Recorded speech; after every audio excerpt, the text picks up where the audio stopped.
Alright everybody, and welcome back to the Goodie Pantry. So, today we're going to be making soft dinner rolls. There's how they look on the screen. These are really good, they go well with soup and lots of different things. That's why I ate mine with some nice soup. There's the ingredients on the screen. Don't forget to like and subscribe, hit the bell icon. Let's get started. So there's my ingredients. So I've got my strong white bread flour, I've got my milk, I've got my eggs, I've got my salt, I've got caster sugar, I've got the instant yeast, and I've got my butter. So the first thing I'm going to get the milk mixture together. So in another jug I'm going to put the milk, the caster sugar and the butter. Now I'm just going to, you can do this in a pan, but I'm just going to do it in the microwave. I'm just going to heat it enough so that the butter starts to melt. It gets a good warm temperature without having to boil it. And it also dissolves the sugar. While that's in the microwave, now I'm getting my dry ingredients. So I'm using a standard mixer, but you can do it by hand if you want. Just follow the same steps. So the flour's going in first, and then the yeast. Now I'm just going to give the yeast a good mix into the flour. And then we're going in with the salt, and just do the same thing, give it a good mix. Once you've done that, make a well in the centre, and pour your eggs into the centre of the mix. But keep a teaspoon of that egg wash back. Now we're going to add our milk mix, and as you pour it in, start setting the mixer away and just keep pouring it all in till it's all done. You don't have to do this part gradually. Unless you're going to mix this by hand, then I would recommend doing it gradually. So now this is just going to go for about a minute or two until it brings it all together into a dough.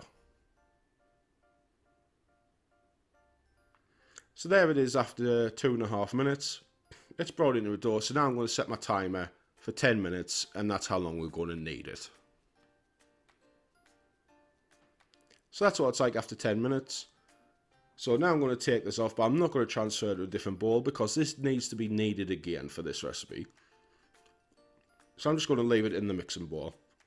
And I'm going to cover it with one of my plastic tops. These are really good and they're handy for covering anything you want to put in the fridge, or like I use them really a lot of time for baking and bread making. And you can get these on Amazon. So I'm just going to cover this now, and this is going to go into my oven, which has my oven has a proven temperature, but just the light one does the same thing. And it's in there for 1 hour. And there it is after 1 hour. As you can see, it's more than doubled in size. So like I said, this needs to be kneaded again, so I'm just putting it back on the mixer.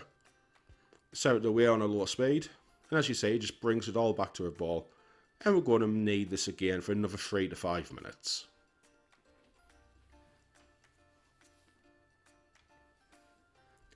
So after 5 minutes, took it off, and now I'm going to weigh it out, which mine came to 910 grams. So I'm dividing that by 16, which gives me roughly 56 grams. So now I'm going to keep cutting my bread rolls down till I get 56 grams. So once you've got it like that, just keep repeating that until you've got it all used up. Like I said, this should give you 16 bread buns.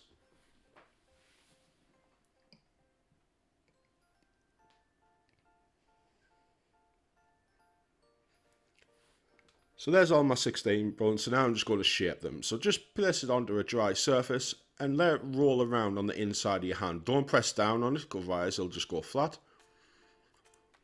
You just want to let your hand bounce it around the surface while keeping it in shape with the inside of your hand. And it comes out like that. So if you see me doing it here again, you can see just moving around on the inside of my hand. And that's what shapes into a ball for you. So just keep doing that for the other 16.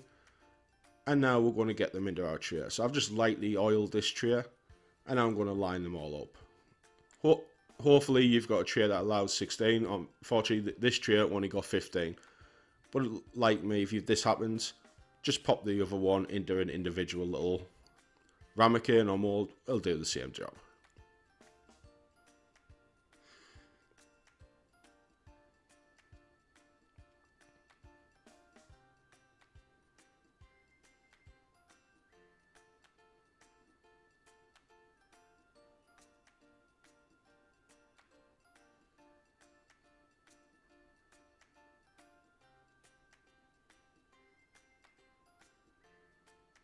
So there you can see what I've just done with the one I've got left, and that's just going to do the same thing for the rest of the video as these.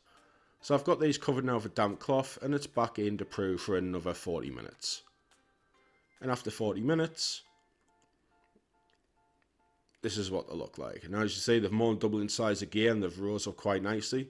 So now I've added 2 tablespoons of milk to my teaspoon of egg mix that I kept back.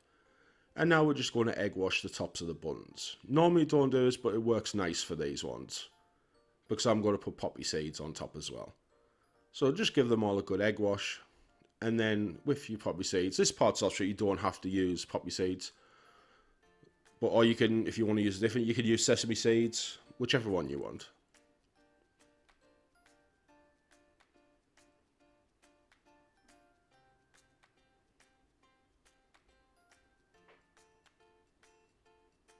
So once you've got these done, you want to place these into a preheated oven at 220 regular, 200 fan, 425 Fahrenheit or gas mark 7. And you're going to cook these for 12 to 15 minutes. Now here's mine after the 12 minutes, and they've come lovely golden colour. This is the kind of colour that you want. You can see how nicely coloured they have come. So as soon as you can, get them straight onto a cooling tray, because you don't want them to go soggy on the bottom. So just tip your pan up, and they will just come straight out like that. Flip them back over, and then you're going to give these a good 10 to 15 minutes to cool down.